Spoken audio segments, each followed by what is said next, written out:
Hello and welcome to The Sweaty, the Farmer and the Game Design, where we eat the 12 special spectral grapes, which for new universes. Please, give me new universes. This is episode number 61, New Beginnings, Old Problems. I am the London Gamer as The Sweaty.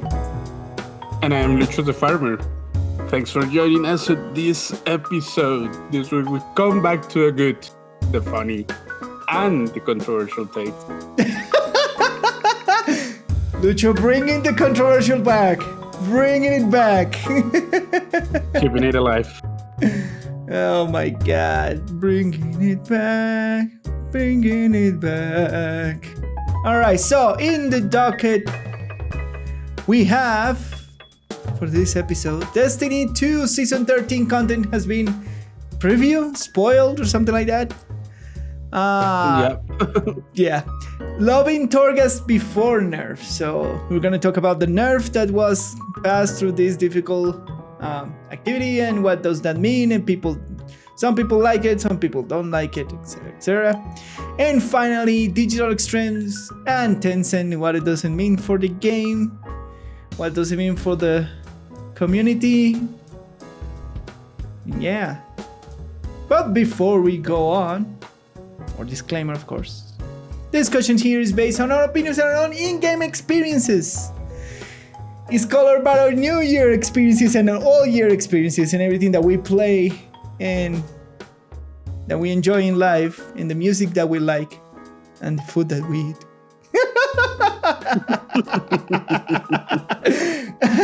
So if you disagree with our opinions, or you don't like some, or you agree and you want to send us your love, don't forget to leave everything on the comment if you're watching us on YouTube, or send us an email, or communicate, or leave us a Twitter, or whatever you want.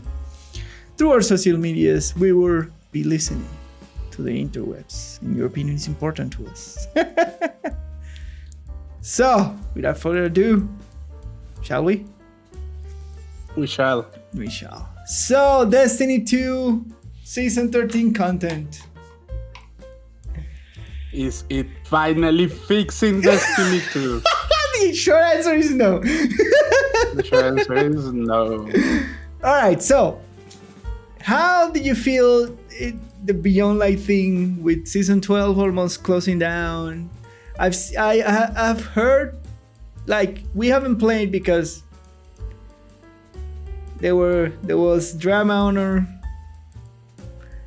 I mean, it's not drama. Like, one of our friends stopped playing for whatever reason. Yeah, that's it. And that left as one person short to do raids.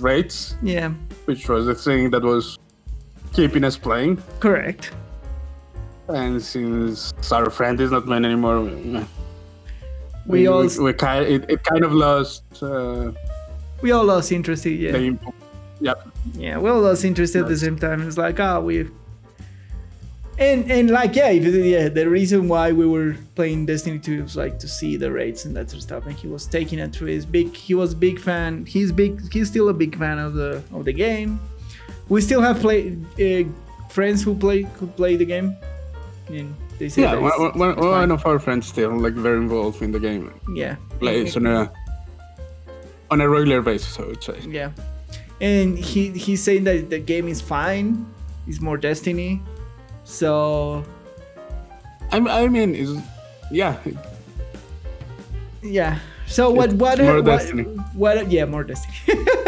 So what I've heard of this season, basically I've heard that the actual narrative of the progress of the story through the season that has to do with the Black Armory and that sort of stuff and the raid is more interesting than the main narrative quest that they send you with the expansion. That if they took the story behind the Black Armory, behind the Exos creation and that sort of stuff, more in the forefront that what they did for the main quest in the expansion, that it is much more deep and interesting in terms of the Destiny lore. That's one of the things that I've heard. Second, that they are not doing one narration but one season as the previous season of last year, and you have like an arc in a season and then it will start and end with the season, with the thematic season, right? So for example, the season of the, what was it? The season of the Worthy was that you go into this you go and do this quest for Saint 14, and he has his own contained narrative. And once the season is over, the narrative is over, and then the next one will start a new narrative, right? Which was the Rasputin thing and the darkness and that sort of stuff. They're changing them all to, for what I heard, is that now the season is gonna end, but the big baddie of the season, we didn't find it or anything. We find clues of where he was and pieces of lore and kill one of his lieutenants, but the bad that the season advertised and the thematic of the season is not gone. He's still a threat. He's still there. He's still doing stuff. So the speculation is that the season will have a more continue narrative through them, more of a connected tissue compared to the ones before. That is a good idea. Yeah. But I'm worried about the bad execution. I mean, like, so far, we've seen that we lose the storytelling bits season to season. Yeah. So that work like as bad as it is, that works if we have like separate stories to tell each season. It's a shame that you like, if you don't play that season, you lost that story. Sure, but it's a little self-contained. If they're planning on having this overarching storyline through the seasons, and you have like this chapter, not like throughout the seasons. And you have like each season is like a chapter or a little bit of the story. If there is no way to catch up, go back and see the story that you miss.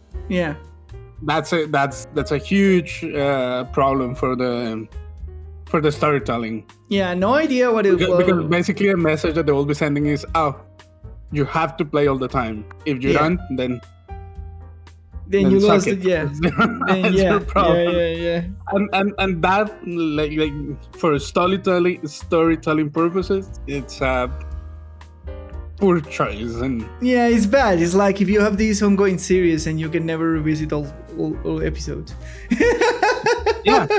You just like disappear forever. So is it like, if they're gonna disappear if they're self-contained, it's not that bad. Okay, it's not that bad.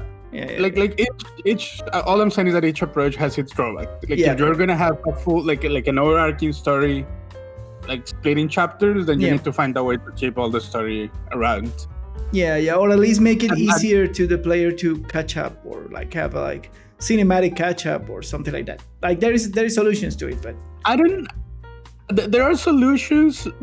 But to be fair, I'm on the camp that for a video game, like since the video game experience is all about interacting with the thing, playing the thing. If you don't have the story, like the story quest at least for you to play, even if it is like 2 hours of quest, like 5 quests, it takes you 2 hours to go through is not much, but it is what it is. Yes.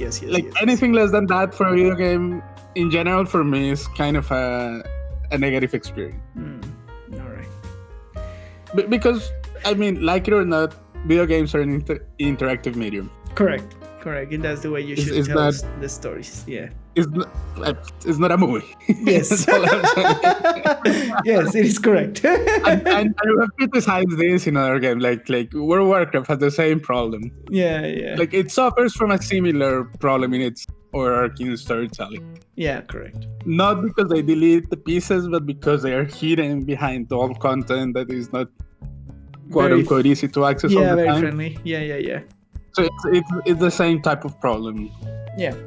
Kind of. Yes. So if they're planning an overarching story, they need to have something so that people can play the story quest or see what's happening, because otherwise you're gonna be left with like you're gonna have probably not like this, but like the dialogue. Oh, you killed this guy, and it's important, blah blah blah. And you're like, and you're super disconnected. It's like, okay. And then it loses all the it loses impact, all the punch. Exactly. It loses all the impact. I agree with you. Like It should be a way to. If they're gonna do that, it's hard. If they don't care, then the message that they're sending is, yeah, we're doing this for the people who play this game all the time. All the time, yes. Which is valid. Is a valid approach. It is. It is a valid stance to take. Yeah. I don't think it's a smart stance to take. I know, because it stops new players coming into the game. Yeah. like if they plan for Destiny 2 to be like this ongoing developing project, yeah, they kind of like they will lose. Like it is what happens in Warframe, for example. Yes. They will lose players. They will be gaining players all the time. Yeah. So they have this constantly rotating player base that they need to find a way to catch them up and to tell the story. Yeah, correct. And for example, that's something that Warframe struggled with a lot at the beginning. Yeah. But we still have like they haven't solved, at least. Like Warframe had all like in its first couple of years all these events, like weekend events or 2 weeks events that will have like story rides that will explain things about like the big bodies or stuff or things or like where do these places come from and all of that. And all of those are lost in history for players who didn't take part into those. Yeah, correct. And it is a shame, and then like a lot of people in the community say, like they should find a way, if not to bring back the whole thing, just to tell the story, because it is important that delivers some important bits. All the Salad B storyline, for example, in Warframe. Yeah, it was super weird. I remember when we were first time playing it. It's super weird. The guy appears as a boss in multiple places. Yeah. With no explanation, and it's infested at some point. Then it's the not, first then time, it's void. The first time it makes total sense because you're going through a planet, so they present it to you and like, this dude is making experiments and blah blah blah, and he's like capturing frames and making experiments. The first time that he appears, it makes perfect sense, right? But then at the end, he's like infested in a ship, and he has you're like, what? Why? How? Why? Why should I care? and I remember this feeling. It was like, why is Salad B here? Like, and it's one of those things that they made a lot of events that were expanding on the lore. Yeah. Like the ones were mostly to introduce new features into a game, but they also put like little pieces of lore that were expanding on the characters, and those got lost. And they're still lost.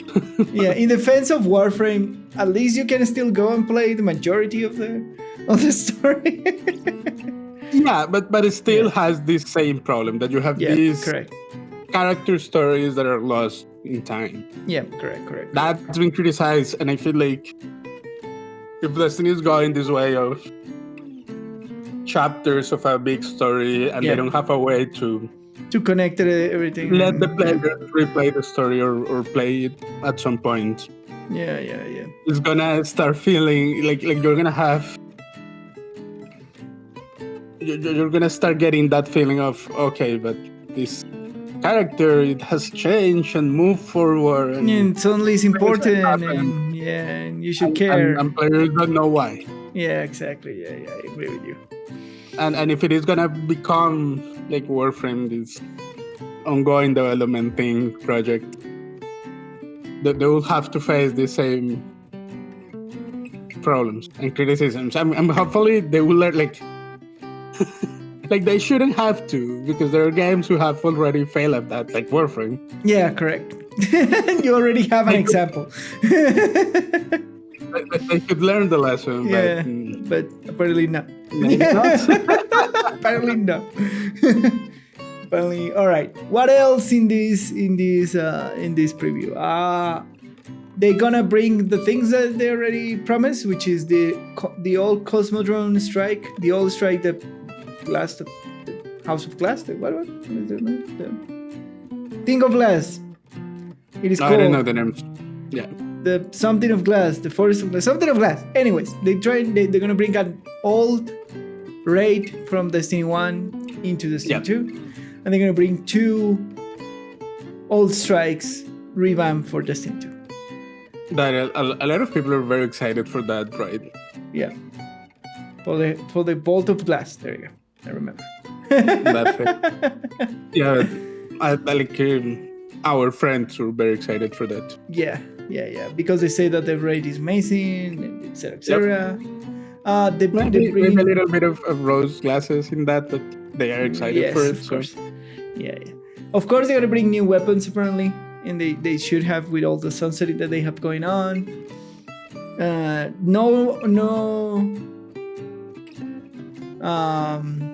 No worry into exotics. They're gonna bring exotics, and the other thing is like they're gonna bring more exotic armor farms.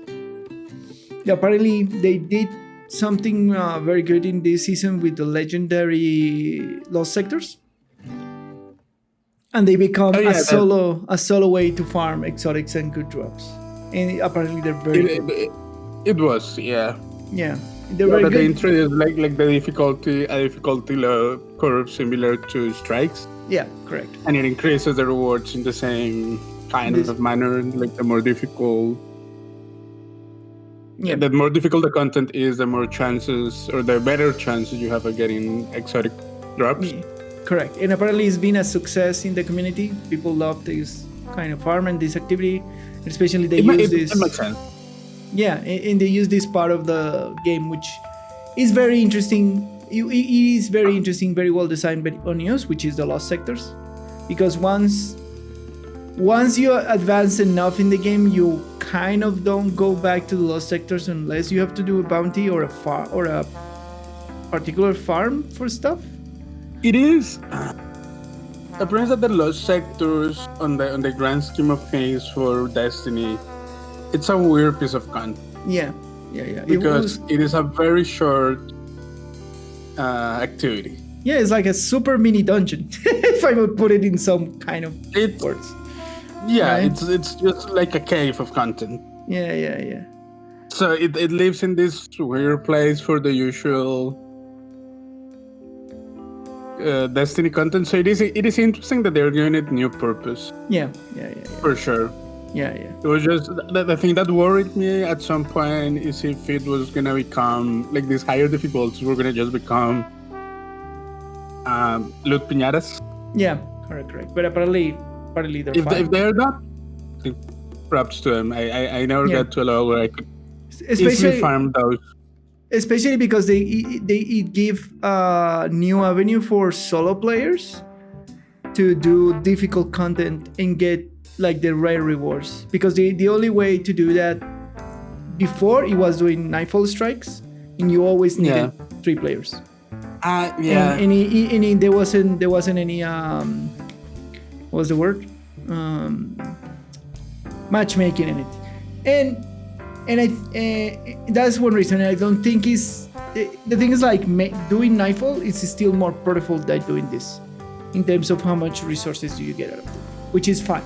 That's the way they should be, right? No, that makes sense. Yeah. The only thing that worries me is that I feel like they should be, and this is like 100% my personal opinion. Yeah. Instead of like Destiny 2 has this big problem with they have activities that are not match made. Yeah. But they don't have a good like LFG system baked into a game. And my personal opinion is that they should put work into that instead of giving tools for solo players. Yeah, I agree with you. You know what I mean? I absolutely agree with you. I think, and that will makes us play at least a little bit more Destiny. If that was a possibility, if you have LFG groups. Yeah, absolutely. It will make us play a little bit more Destiny. If you just go into the game, because that's the thing, like you want to reduce the amount of third-party things that the player has to use in order to enjoy every part of your game. right? Because of course there is the Destiny forums and that sort of stuff. And the funny thing is that that's not even third party. That's first party because it's maintained by Bungie. Yeah. It just should be in-game. Like correct. It should be easy to go and search. It is such a weird solution. The website app / app LFG. And then you need a code, and it's just like, why? We have tried. I have used it. Yeah. It's like the fact that it's outside the game makes it slow. Like it is a slow process to get groups together and all that kind of thing. Yeah. But it shouldn't, because Destiny has the advantage. It absolutely shouldn't. Yeah, because Destiny has the advantage that you need smaller groups, so it should be faster to get. Like if you have an actual LFG in the game, activities will be like this, like firing all the time, like getting 6 people to do a raid. It should be like super easy, barely an inconvenience, and get people to do nightmare hunt. That's just those 2 extra people that you need. It should be like super easy. Nightmare hunts, strikes. Yeah, you just need 3 people. It should be like super easy. It should be fast. It should be a fast experience. Yeah, but the whole fact that you have to either use your phone or go to a website, it makes it just so inconvenient. Like so much unnecessary waste of time. Correct. Absolutely agree. I think they should. But I feel like they should work on that more than give solo players more tools to get. Which, fine enough. It's fine. It's fine as an option. Yeah, it's fine as a but that shouldn't be. But it shouldn't be the priority. Yeah. in my opinion. You have yourself declare an action MMORPG. Please get closer to this. And one of the steps to getting closer is making your group activities easier to find people that want to do it. Create guilds, create group stuff, and that sort of stuff. They already have guilds, to be fair. But LFG is necessary, even if you're in a guild. We use it all the time in World of Warcraft, and we are in a guild, and a very active guild. But we're in a very active, very healthy guild. Yeah. Still, from time to time, you're not gonna find people 100% of the time. Yeah. Doing the things that you wanna do. So. Yeah, and you can fill one spot with a random person. Yeah, and we play a lot more World of Warcraft because of that. It just makes firing up activities a little bit easier. Correct. So that's the thing. And even like it will be convenient for a lot of stuff. Like imagine that you are farming public event. Yeah. That just goes faster. Like sometimes you go, like if you get instantiated in a planet that is alone. Yeah. It's gonna be slower. So imagine, correct. Okay, we're gonna be spamming public event. Yeah. So just get a group together. All of you want to do the same thing. You all get instantiated into the same thing. Yeah. And with a team of 3, you can like quickly do it. Yeah, for sure. Even if you're all under gear, it will be like 10 times easier.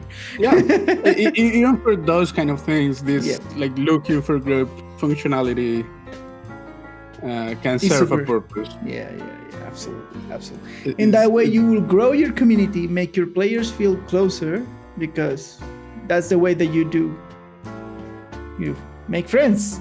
If you're starting a game and you're alone, sometimes people were super cool in one of these groups, and then you are there as a friend, and then you go into a guild and so on and so forth.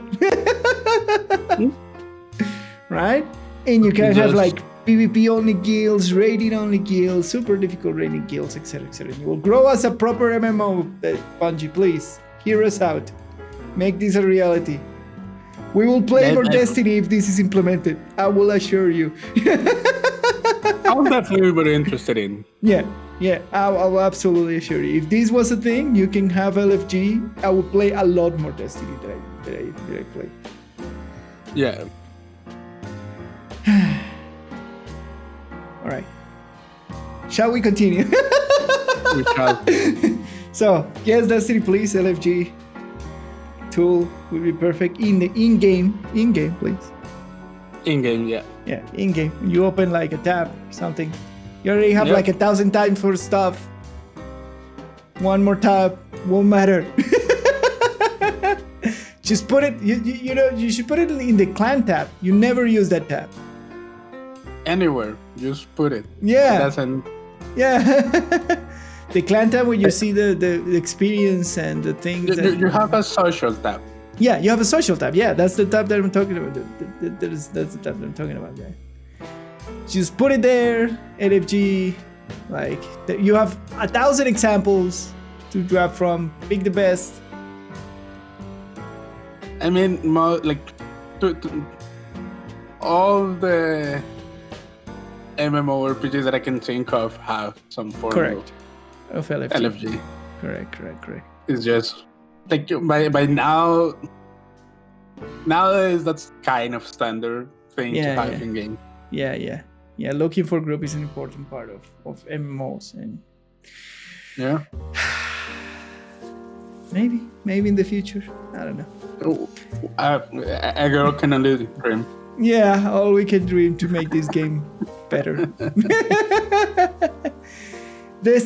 All right, and that's what they're gonna bring for the new. And the sad news is that we're not getting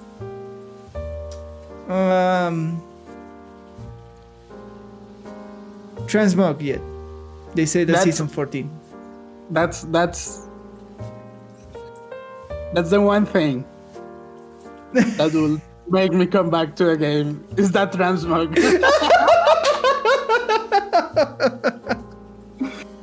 like the only thing that I'm genuinely excited to see how it's gonna work is that. I will. Yes. Yes,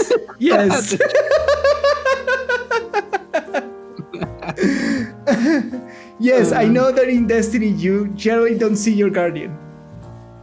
Doesn't matter. That's not the point. Yeah.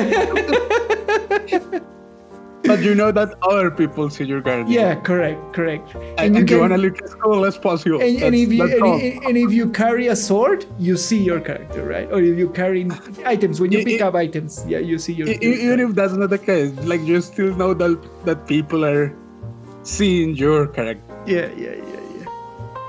You want to be as cool as possible.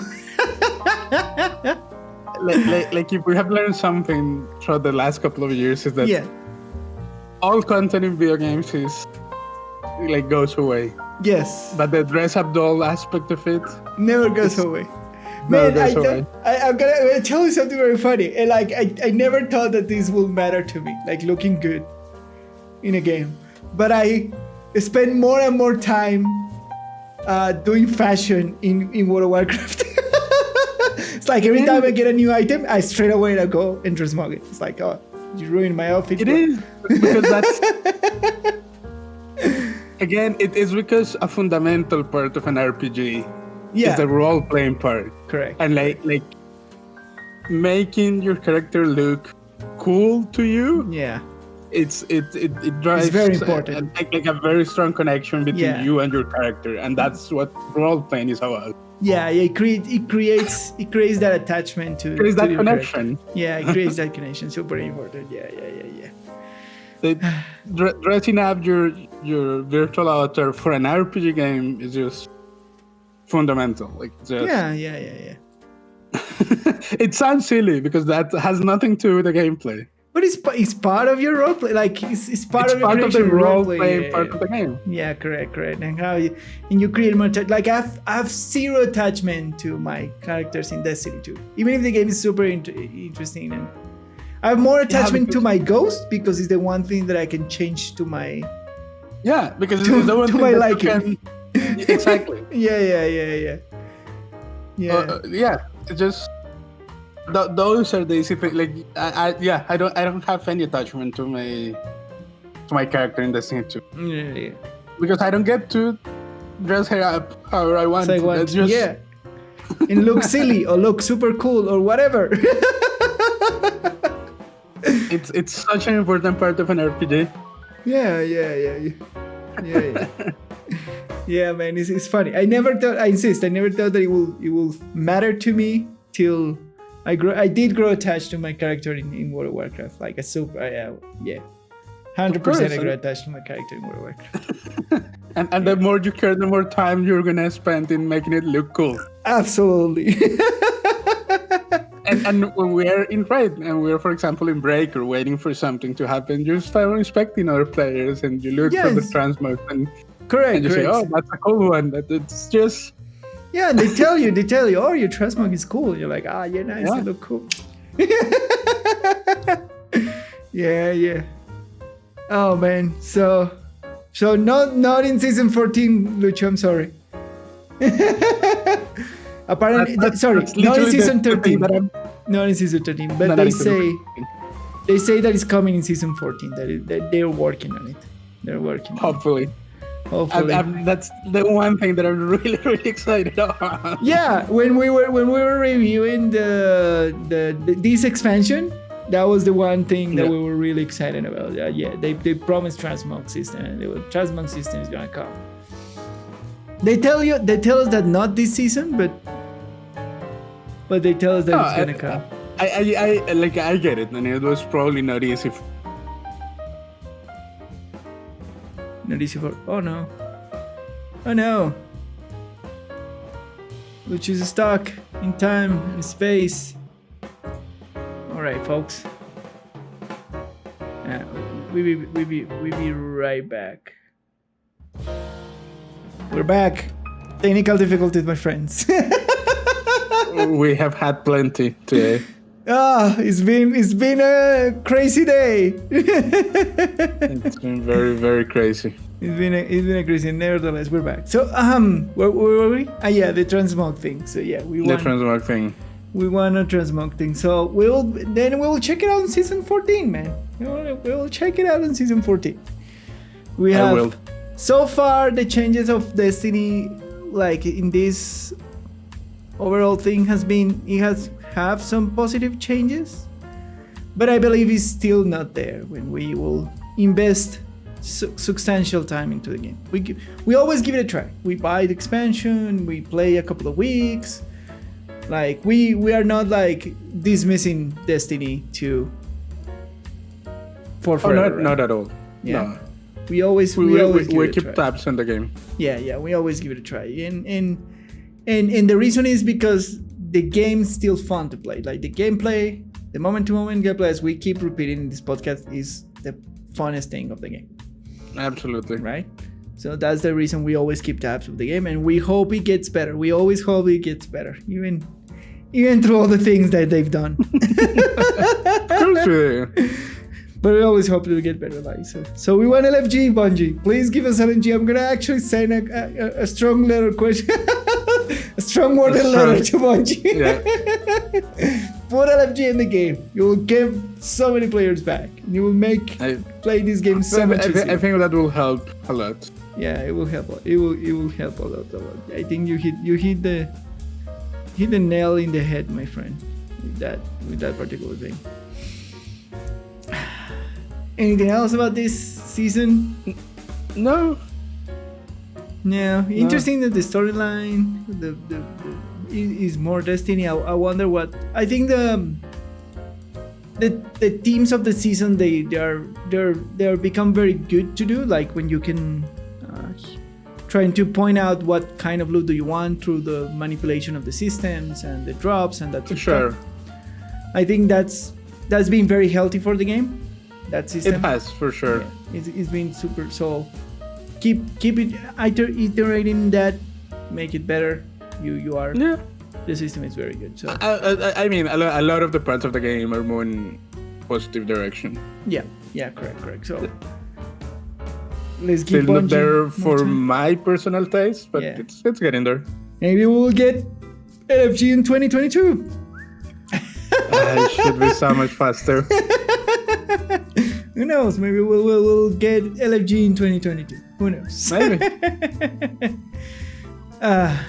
Anyways, on our second theme of today is the comeback system of Torghast. There was like a thing called the Wizard's Tower, which was something similar of Torghast, and Torghast is kind of like escalating mode in World of Warcraft, where things get progressively difficult to do, and you get some powers to compensate for that, and you go through these mini dungeons kind of things. Yeah, it's very dungeon crawler. Yeah. Kind of minigame inside World of Warcraft. Yeah. Kind of trying to aim to roguelikes, because the kind of roguelike. The powers that you gain are always different every time you go in, and you don't stick with you. It will stick till your run is over. So that's it's not part of the main power progression of the game. Like, it gives you something for the main power progression, but it's not like all the progress that you make in there is temporary progression. Yeah.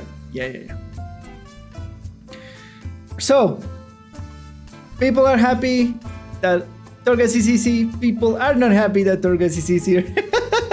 It is. I know that you're happy, and that's why I want to talk about it. I know that you're happy with the nerfs, because you're able to solo complete the runs. Yeah, specifically, I think it's a problem of the. It's like, I don't know if it's.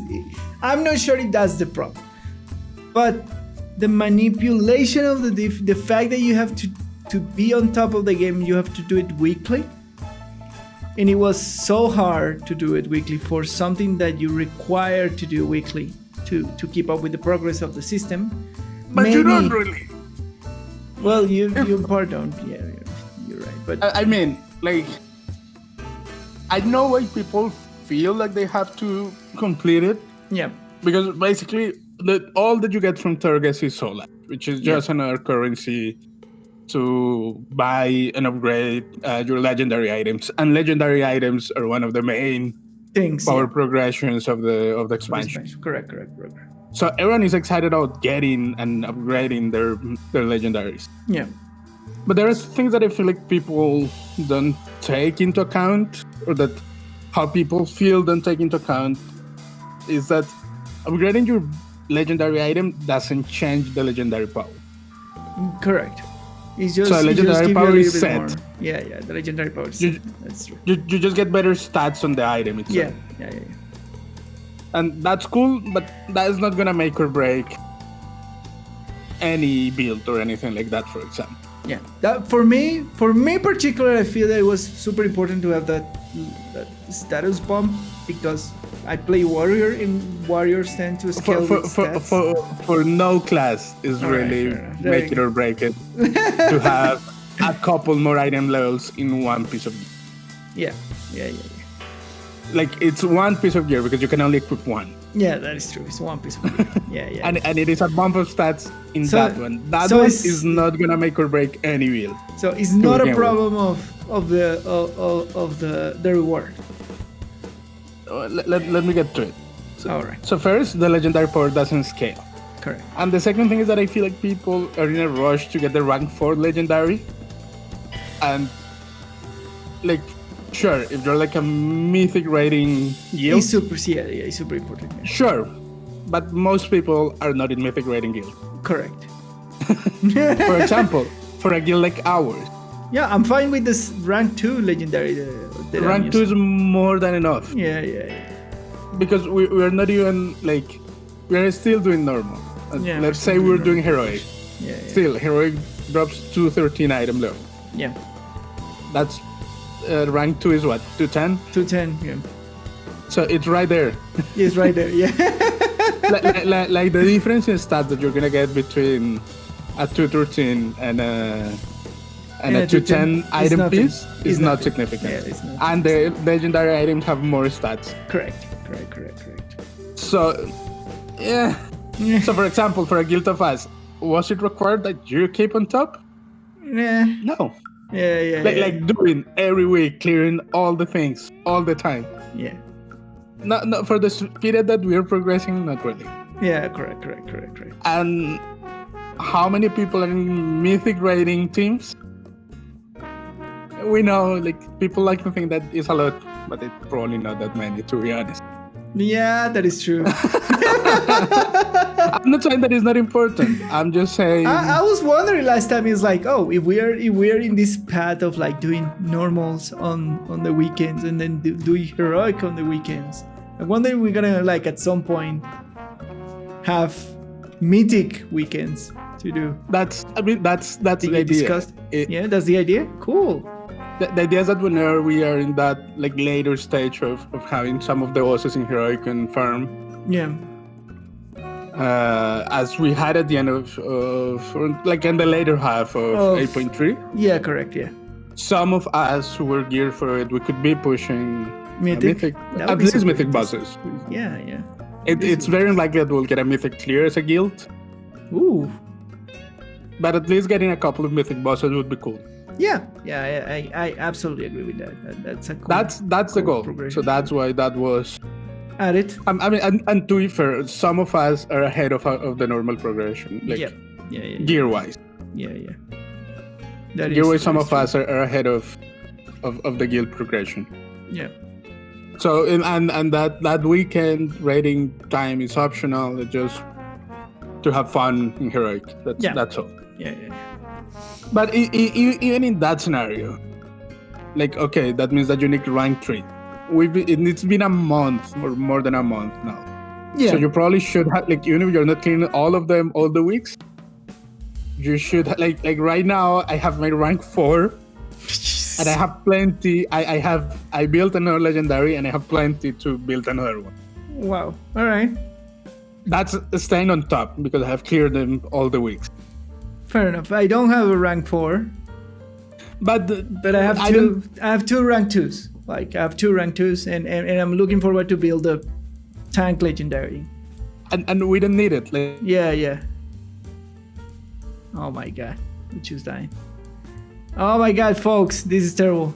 Come back, Lucho. All right, are you back? I'm back. Oh my god. Your machine broke for a lift. Please. Oh my god, please. Pray for the Lucho's internet. Don't break. Don't break. He broke. I think he broke. Oh my god.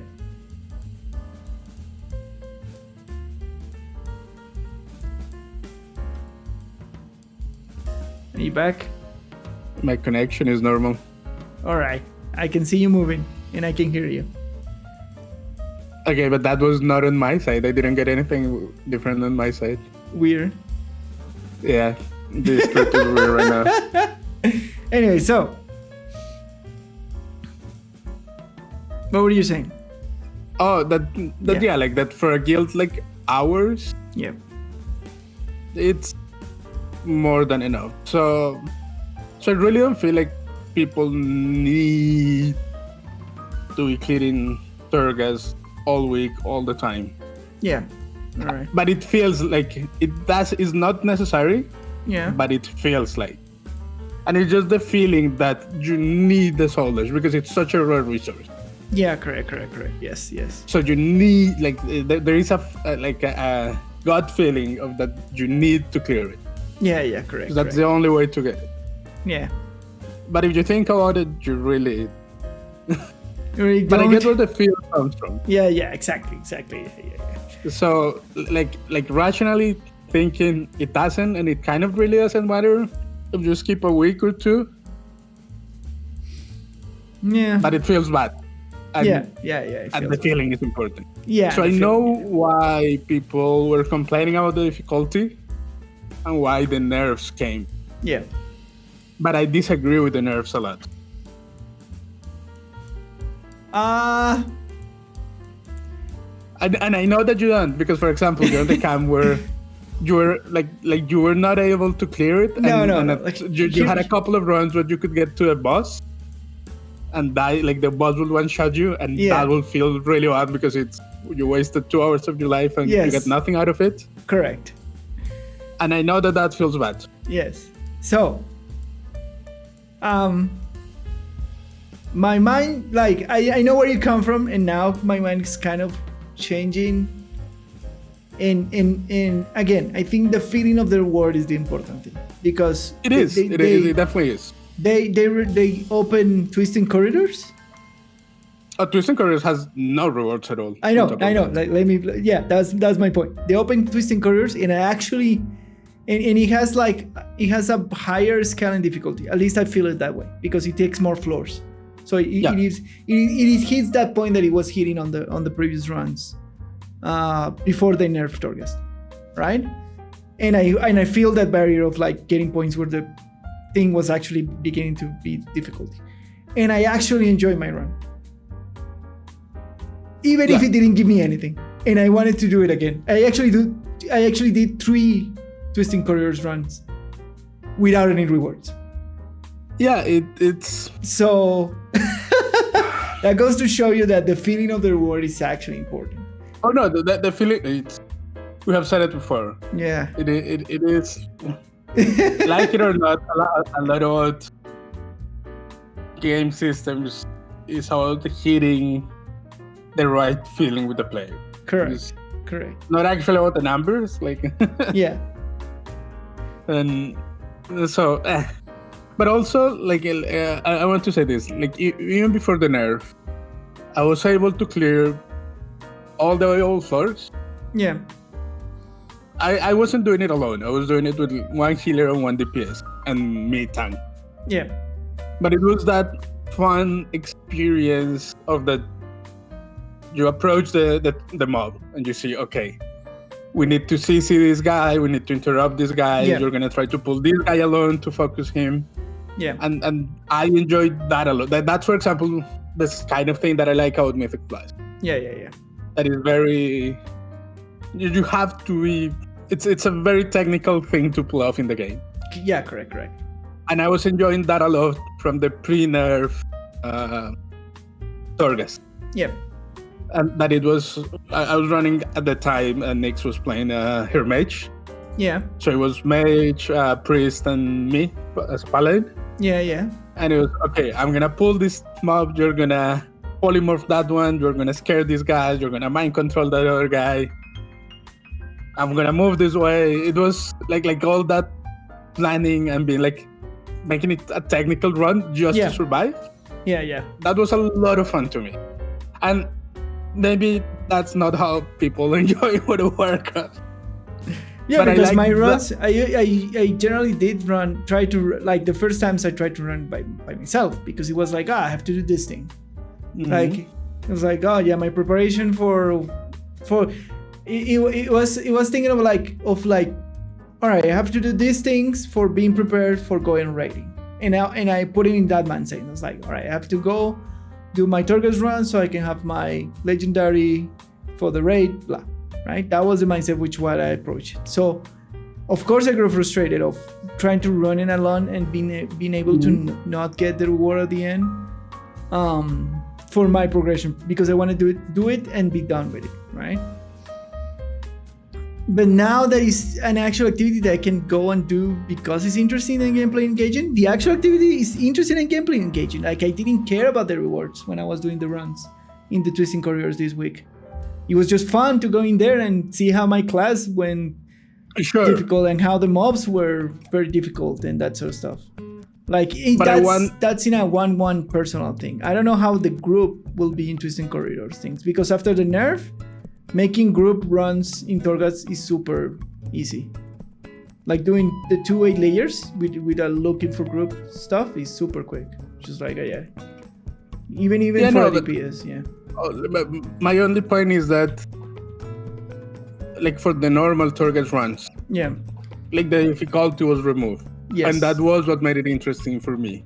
Yes, correct. So now the normal, like the 2 usual like layer 8 floor wings that you have to clear per week. Yeah. Those for me are what's the name? Are just a chore more on the week. Yeah, correct. With no difficulty at all. Yeah, correct. So I don't enjoy them, but I have to but now that they're super easy, I feel like I have to do to run them. Yeah. When there was a chance that when we were under gear, I thought, I may not be able to clear this week. It's fine. Don't care. Don't need it.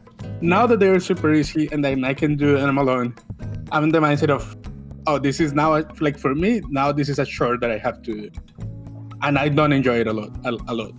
No, fair enough. As a chore, you miss the challenge of it. Will I do miss the challenge. Will twisting couriers will give you that back? The difference that twisting couriers takes way more long to get to a challenging point. Yeah. It is. You know what it is? It is the Warframe infinite scaling problem. That if you want challenging Warframe, you have to sit down for hours in an endless mission till it gets challenging. Twisting couriers, it has a lot of floors. It is a very long activity. Yeah, I know what you mean. I know what you mean. 6 floors are gonna be easy, like super easy. Of course, and because they are the same system, the nerf of one affected the other. That's why it feels like exactly you take forever to get to that difficult part. Yeah. So sure, the difficult part is gonna come, but it's gonna come. I see your point. Yeah. After an hour of running. Yeah. Absolutely. Yes. And fair, but it's like for example, to run twisting careers, I need to sit down and know that I'll have 2 hours. That I will be sitting down for 2 hours. Yeah, 2 to 3 hours. That's true. So okay, that's fine. I don't have a problem with that. But then I lost the challenge in the normal Torghast. That pre-nerf, it will take us maybe like 45 minutes to clear one wing, which is a long time. It's like a dungeon. It's more than a dungeon. Yeah. But it was still challenging in that like sub-hour window of gameplay. That's what I miss. So that's why I'm in the camp of. I know why the nerfs came. I know that it felt bad. Yeah. Failing the run. I still value for that. I value more the difficulty, and that it was floor 2 where.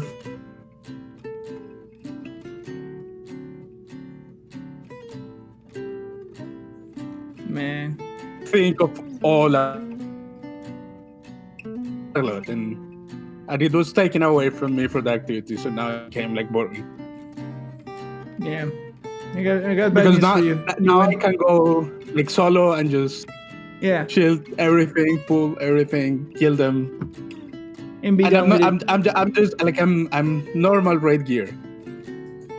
Yeah, imagine someone who's doing mythic. Like, how boring is that? Yeah, fair enough. Yeah, I see your point. Yeah, absolutely. And like I'm not even saying like I'm not even a good player at that. Like I'm just you're just a normal player. I'm just a normal, like very average WoW player. Yeah. Well, I'm normal raid gear, like I'm geared normal item level raid, so around 200, and I don't have any problem clearing the last layer of any of the wing. Yeah. So, and if it's boring for me, imagine if it's boring for people who are already at heroic level or mythic raid level. So that's my position, though. I like the challenge. It was challenging for me. I was having a fun time. Yeah, all right. I get it that if people would not share that opinion. That's I maybe controversial what I'm saying. Yeah, I like for me, like I wasn't having a good time. I know you were not having a good time for a long that's time. Why like to the point that I to the point that like I couldn't run it. Yeah, it was terrible. Like I couldn't run it. It was bad. But for example, when I cleared them pre-nerf, I wasn't clearing it alone. I needed help. Like I needed people with me. Yeah. And I was okay. Like I know that if I were to try it alone, like you, I wouldn't be able to clear it. Okay. So I'm not saying, like, I'm not even saying that I could do it alone. I'm sure I wouldn't be able to do it alone. I was only able to do it because I was with other people. So the question is like, you shouldn't be doing it alone. I'm pretty sure pre-nerf, activity was not completely designed to be done alone. Yeah. And one thing to be said for sure is that it was not well balanced around all specs. Correct. Because healers and tanks had a way easier time than a solo DPS class. Yeah. And there were some solo DPS classes that had a way easier time than other classes. Yeah. Even among DPS classes, there were some that had an easier time than others. Yeah. I know, like, rogues could escape a lot of trash because you don't need to kill any of the trash. Yeah. Demon Hunters are all tuned for PvP right now. Yeah. So yeah, even among DPS, but even just like role-wise, there were roles that had an easier time. Correct. And even me as a tank, like, I know I couldn't clear it, like, pre-nerf alone going as a tank. Yep. Yeah.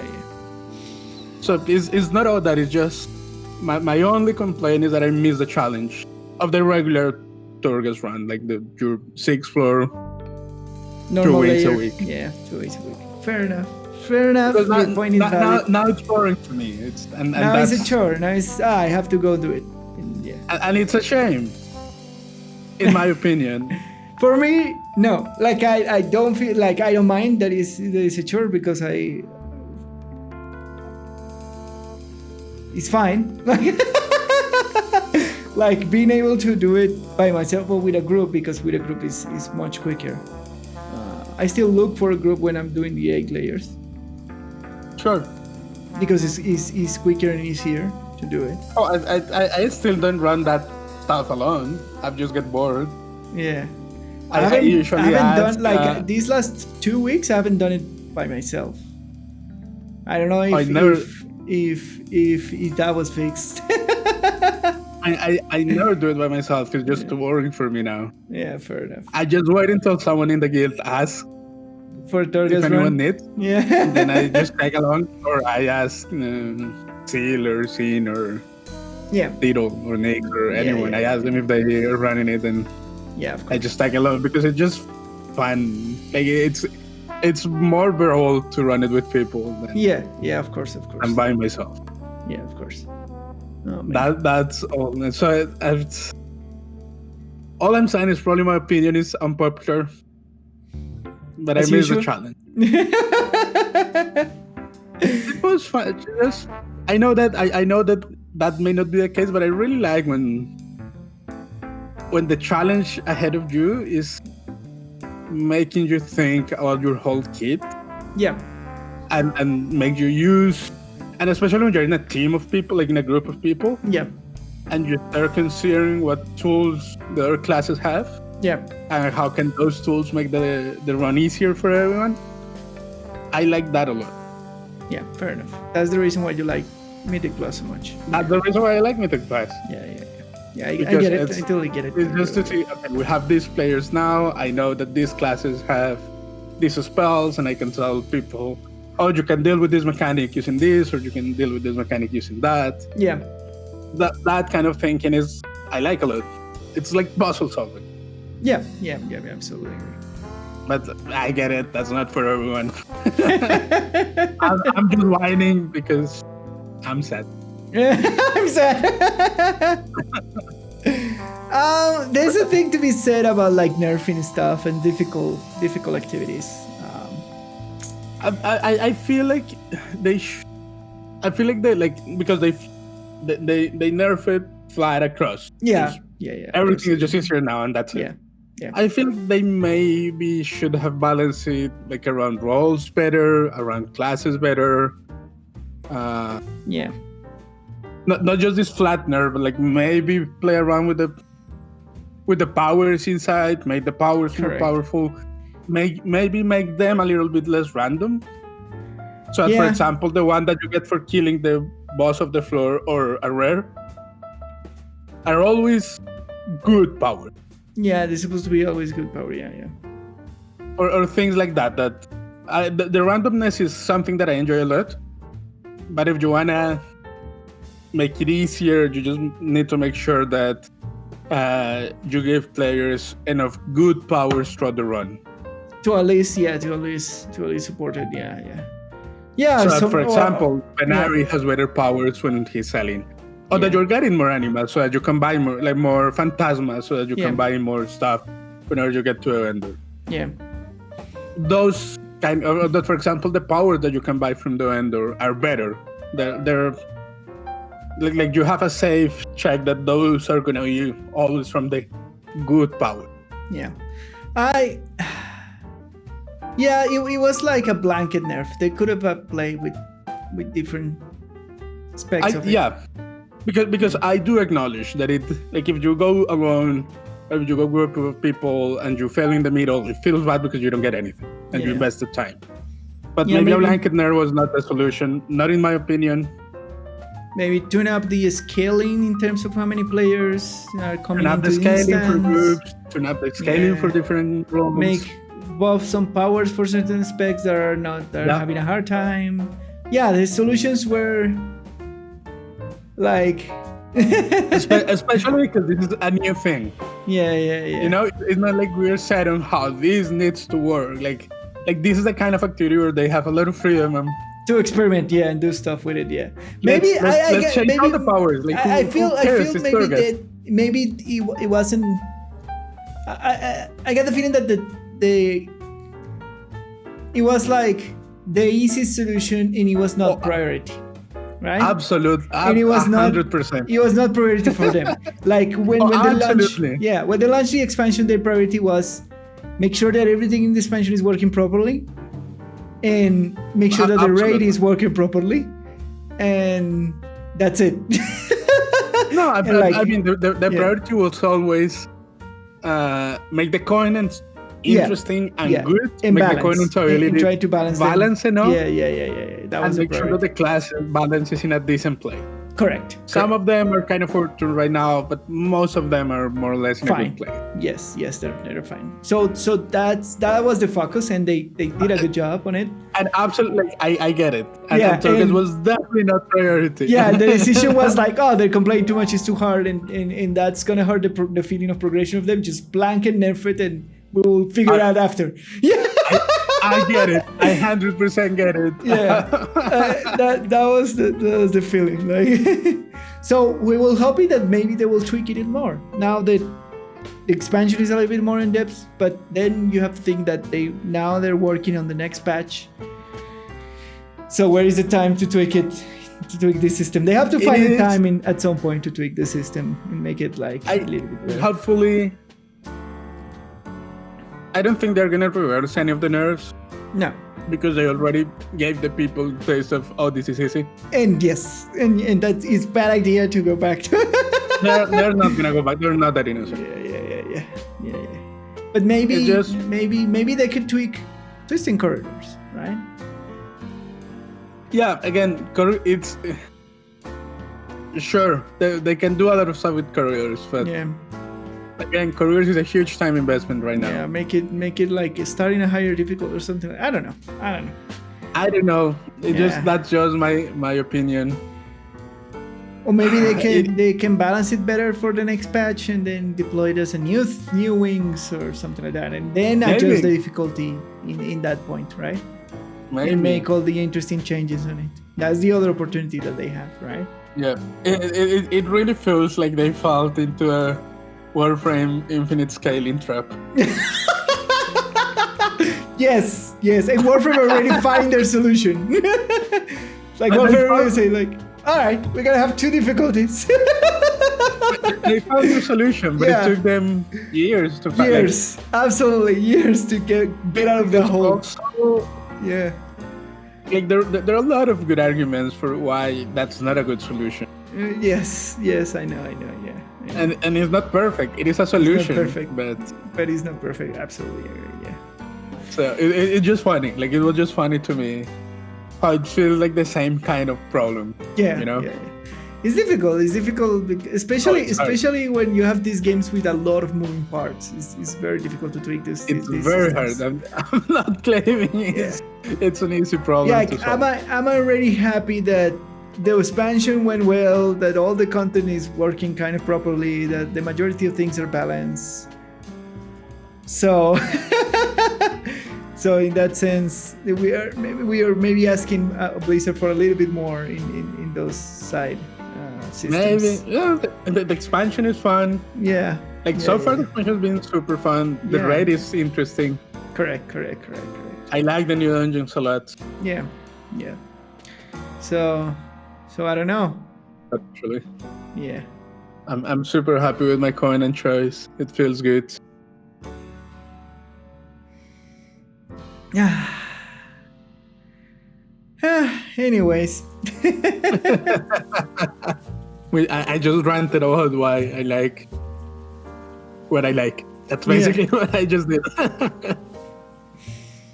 But yeah. Anyway, so I don't know. It's a difficult thing about Torghast, but yeah, definitely I agree with you that they should have tweaked it more. But the blanket solution was the blanket solution. There's nothing to do about it. There's nothing to audit right now. Yeah. There's nothing we can do about it. Hopefully they will fix it. Oh, it's my internet. Just having problems.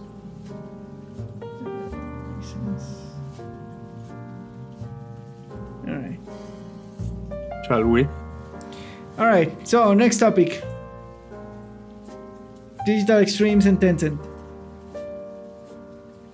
Digital extremes and Tencent. Yeah, this is something that happened. Like, it got confirmed by the end of the year. Yeah. When we were in our little break, holiday break. Yeah. That it was confirmed that Tencent bought the owner of Digital Extremes. Correct. And by extension, Digital Extremes and Warframe. And it made a lot of rounds in the news. And there were a lot of people getting worried about how much where or is Tencent gonna affect the development process for Warframe. Yeah. We talked about this in private. Yes, I think we did. I thought that we would cover it like completely, but apparently not. No, we talk among us. All right. In private about this. Yeah, because I was asking Lucho, like, did we talk about this?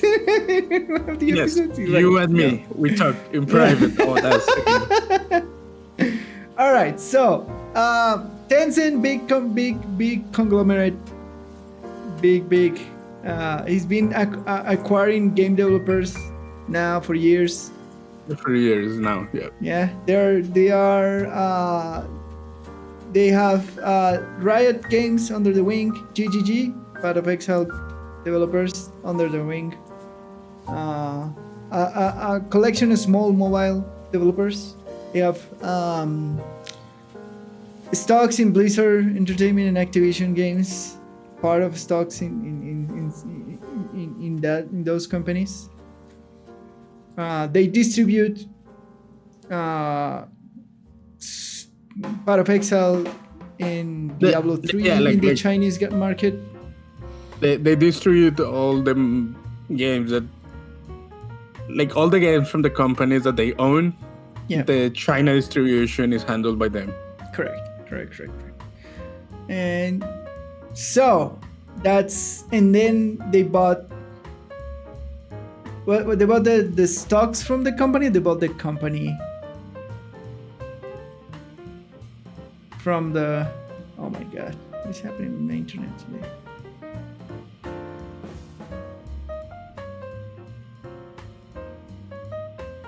It is randomly. There. All right, Lucho, you cut out there for a second. Like, my internet is having problems. It's just dying randomly. There you go. You go again. Or I don't know if it's Discord, maybe. I think it may be Discord. Yeah, I've seen I have had a lot of trouble with Discord. Yeah, Discord is terrible today. Apparently, I've been watching my internet input-output, and it's just like having these peaks and valleys like crazy. So it may be Discord. Yeah, it may be Discord, because everything else seems normal. Anyway, Same sorry thing for for the me. technical difficulties that we're having, but it's not a day. But we have to push through. Yeah. So So they acquire all this, and they acquire the company. They acquire the assets from the company that own Digital Stream, which was apparently a chicken maker company, something ridiculous. Yeah. Everybody was like, "What?" What?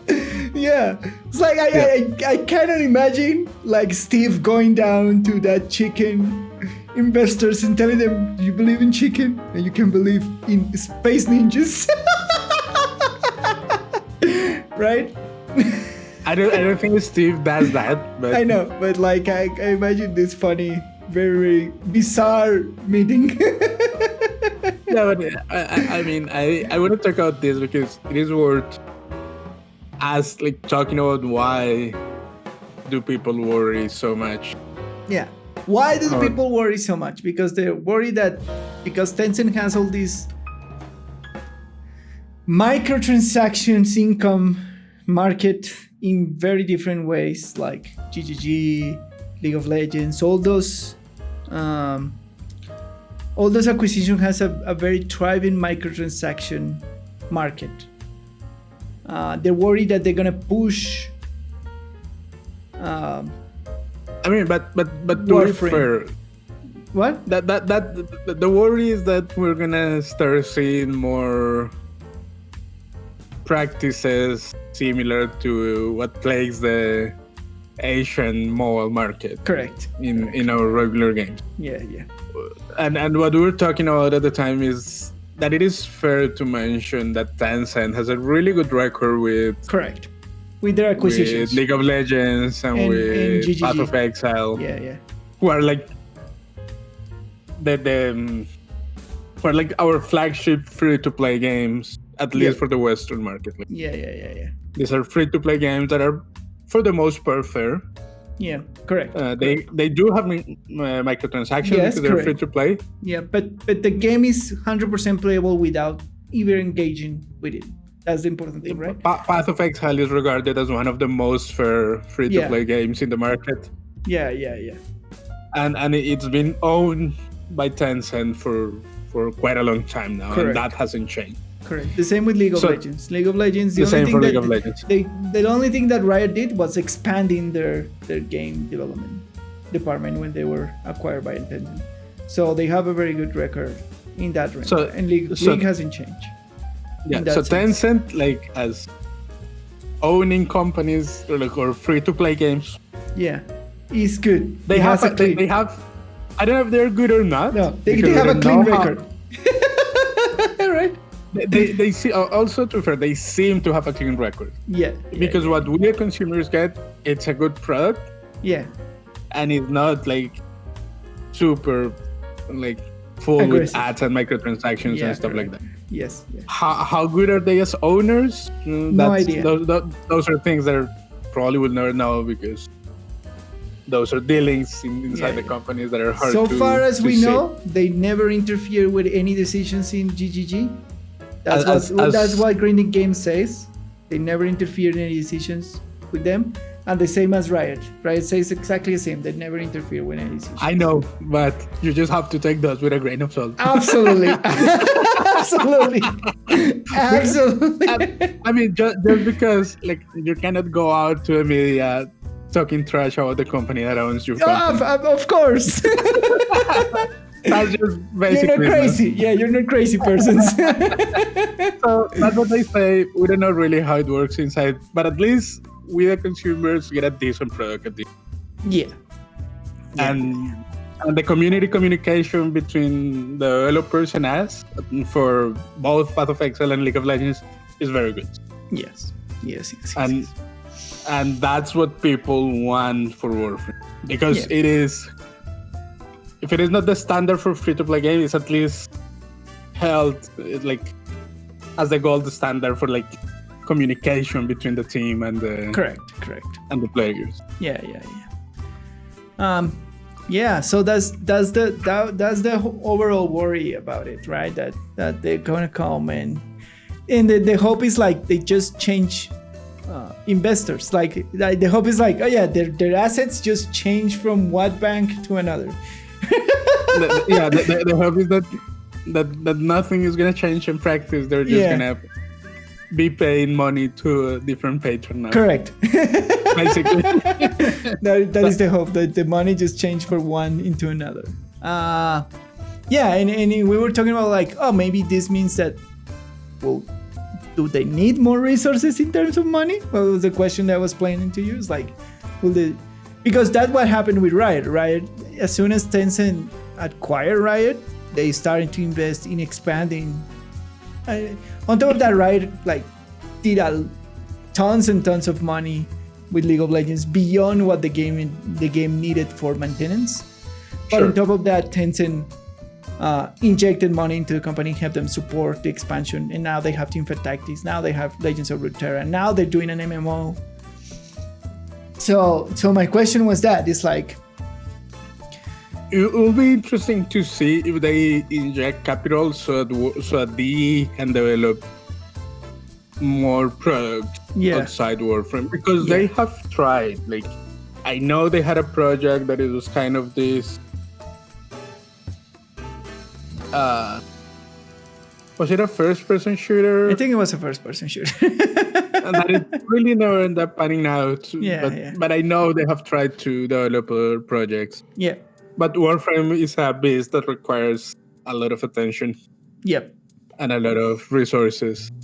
So maybe we'll get a capital injection that will allow them to pursue new games. Will be interesting for sure. It'll be interesting seeing them doing something beyond Warframe. They've been doing Warframe for like 7 years and nothing else. So and they have very cool ideas. But they for sure have good ideas. So it'll be interesting to see if they can develop new IPs. Yeah. But I don't know. I remember. I know this is not the case. Like on one of the no clip interviews that they did with, I think with Steve. Yeah. For you guys who don't know, like, No Clip is this YouTube channel that does documentary style series on different like focus on different games or development studios or stuff like that. Yep. They did one on Warframe. It was really interesting. And in one of the interviews I think it was with Steve, when D was doing work for hire, basically they were. He was saying that basically how it works is that they will give you a lot of money so that you could grow your company. Yeah. Finish the project that they were working on, and then they will have a lot of layoffs. Yeah. And I remember Steve saying that they basically don't like that idea, like in general, because they are the only company they're based in London, Ontario. Yeah. And they're the only game developer in London, Ontario. So it's bad. You have to do that expansion. Even like that's the way in general the majority of the big company works. It's like when they are in development points, like when they're doing new projects and like finish developer cycle, expand a lot, and then when they finish and everything is ready to ship, they shrink and they begin the gestating period or the creation period, and then when they have a project ready to go, then expand again, right? That's what the big companies generally do. So you have a lot of layoffs in through the years. But that's something that D as a developer has stayed away from, like since forever. Which sounds pretty bad, like overall. Like if you have this team that you go through this hard developer and then you form bonds and then you get good workers and good trainers and then you have to lay them off, is kind of wasting talent, and maybe that talent won't come back, right?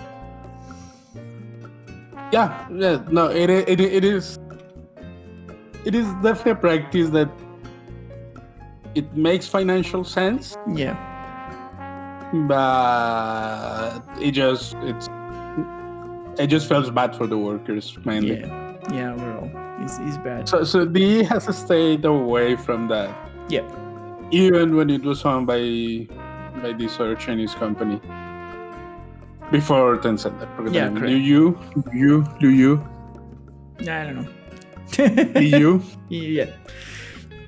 So, So they haven't done that, and I guess that's the thing that would worry me the most.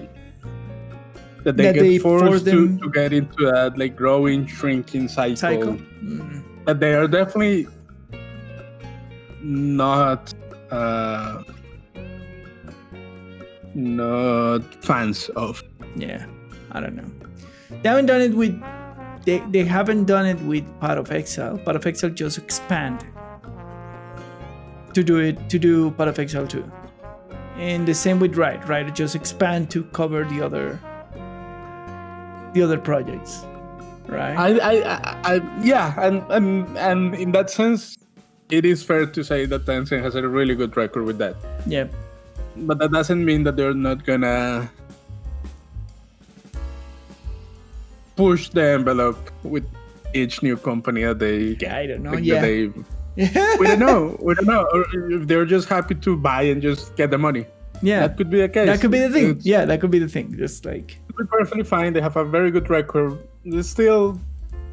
Like all these worries are still in the minds of fans. Me. Even D went out and said, "Don't worry, everything's gonna be fine." Just the press was getting so bad that they had. Yeah, they have to say, "Don't worry, everything's gonna be fine." It's gonna be fine. Yeah, but you don't know what terms are they signing and what did they negotiated and that sort of stuff. We don't know anything about the internal workings of all this deal. We don't know about the deal. So there you go. So it was necessary for them to come out and say, but it also showed like the whole outcry, like even with all the Tencent good records. Yeah, everybody was that the like gaming shaky. Cares about digital streams they're kind of. No, they do. They are good. They good. Look at you, my kid. Don't touch the pretty kid. I know they're weird. Kid in the corner. Yeah, the weird kid in the corner. He's happy. Leave it alone. No, but it's kind of a sign of that. Like, yeah. Like, even though they have a good record, like, people still get worried that. Absolutely, for the new acquisition. It is interesting how Warframe has this weird place in the. Yeah. In the hive mind of the gaming community, I guess. Absolutely, they won a lot of.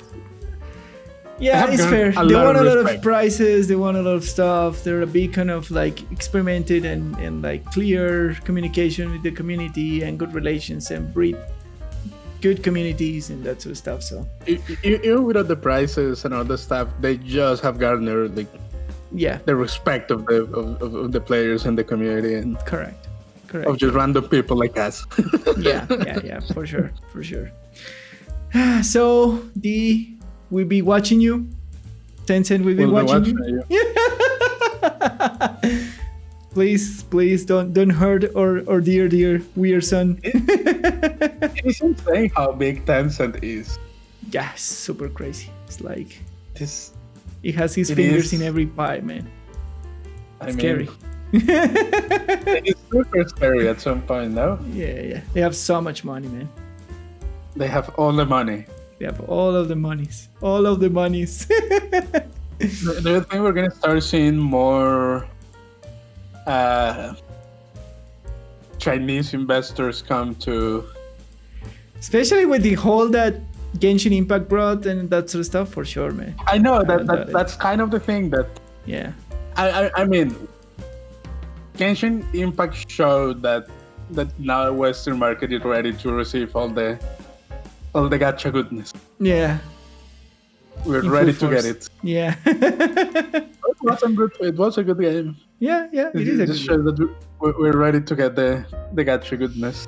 Probably, I think the answer is yes. After we're in more a normal state as a whole humanity, maybe we will see more.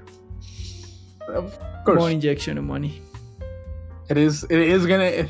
I feel like there are interesting times ahead of us. Yes, absolutely. I would agree 100% with that. I want to see. I really want to see a gacha craze in the Western market. Oh my god, that is dangerous and interesting to see. Anyway, so we hope the best for Digital Extreme. We still love you. We'll keep our eyes open for it. As always, we'll always keep a close eye on. Yeah, correct. On all the happenings. All right, and that's it for our technically plagued deep dive. Yeah, we're sorry for all the difficulties. We're sorry for all the technical difficulties, but it's out of our hands. We do our best to give you the best quality show that we can, but sometimes we cannot. Technology doesn't help. Yeah, technology, exactly. Anyway, so we move to our audience and questions and feedback. Remember, if you wanna send us any questions, to write us to our email, to our Twitter accounts. If you see us around in any social media, in Discord or in chat or whatever, you can leave your question. If you're watching us on YouTube, you can leave your questions on the comments below. We always answer it there here on the show. So our first question of the week is, how was your time off from the podcast? It was fun. It was a needed break. Respite. I just needed time to refresh our minds and ideas. Yeah. We've been doing we did this very consistently throughout the last year. For the last 2 years? Year and a half? Oh my god, how much time has passed, Lucho? It was like a year and a half, yeah. Yeah, year and a half, so we always need a little bit break to refresh the ideas and everything else. Did you did something for the holidays? Not really. Not with all the stuff going on. I know. In the world. For me, the break was good.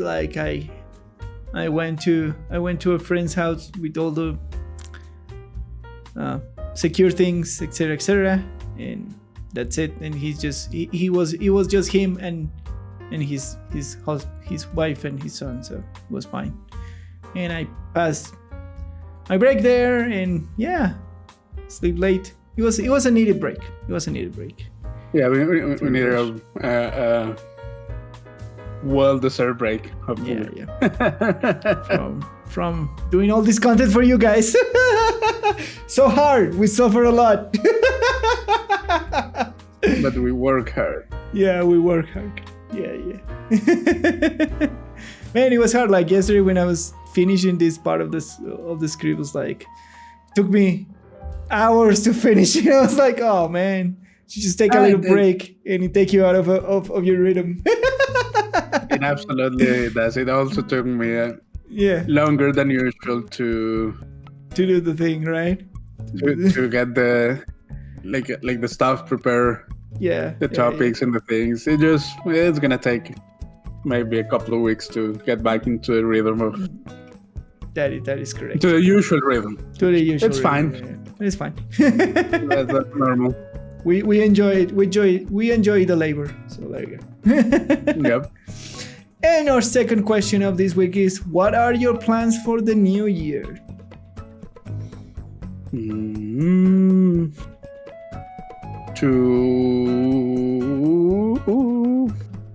the same thing that I was doing last year. Try to conquer the world. To finish grad school. Try to finish grad school. All right. That's my evil plan. Your evil plan. All right. What are my goals for the new year? I don't know. I wanna get some money in some shape, way, or form. I don't know if I'm gonna rob a bank or get a job. Get a job. Those are my options. Need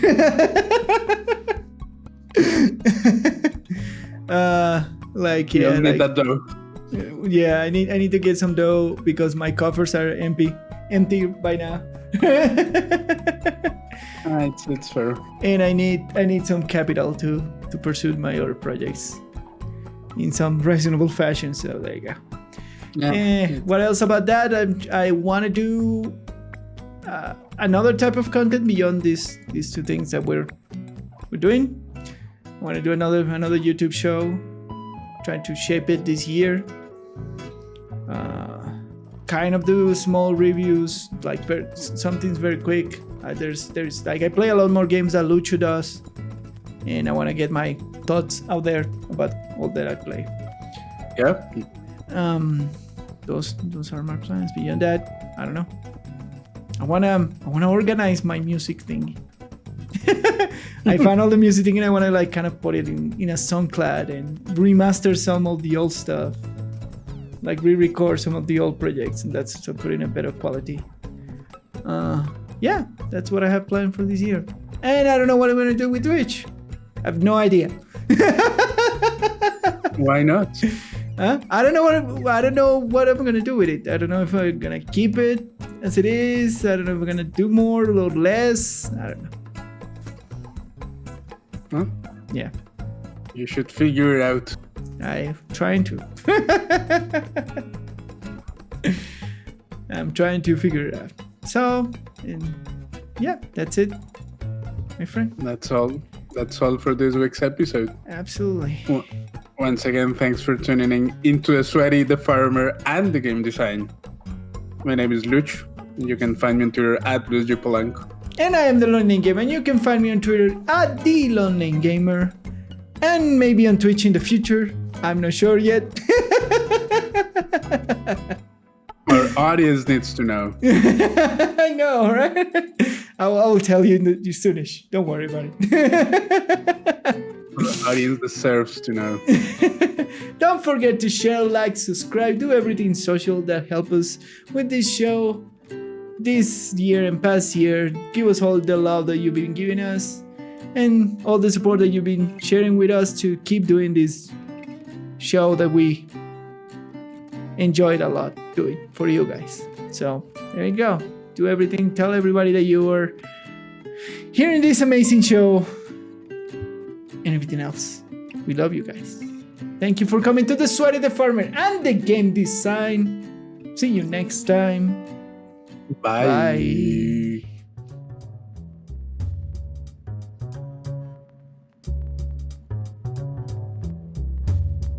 And did you know grapes have been around for 65 million years, dude?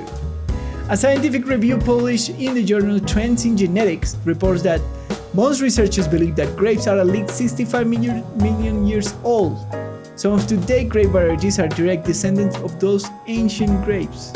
So Plato and all those Greek philosophers were eating the same grapes that we're eating now. They were. Indeed, they were. And 1 cup of grapes with about 100 calories provides more than a quarter of the daily recommended values of vitamin K and C. Grape seeds, which are edible, by the way, are chock full of antioxidants. Yeah, you can eat the seeds of the grapes. I've seen people not eating the seeds of the grapes. Like when I was a kid, I didn't like to eat the seeds of the grapes. Oh, man, just everything goes in. Yeah, everything goes in. Do you have your grapes for New Year? The old tradition of eating the 12 grapes for New Year? No. I don't know how widespread that tradition is. I don't know. Me neither. Like, did you do it? Did you did it like for a time? No, you never done it. Not really. No, really? There you go. It's a weird tradition, right? It's a choking hazard. It's a choking hazard. Yeah, that is true. It is a choking hazard. You're drunk. It's midnight, and you're trying to eat grapes at high velocity. It's not recommended. Maybe that's the point. Maybe. That's the point of the tradition. It's a challenge for you to do it. Start the year with like dead wish or something like that.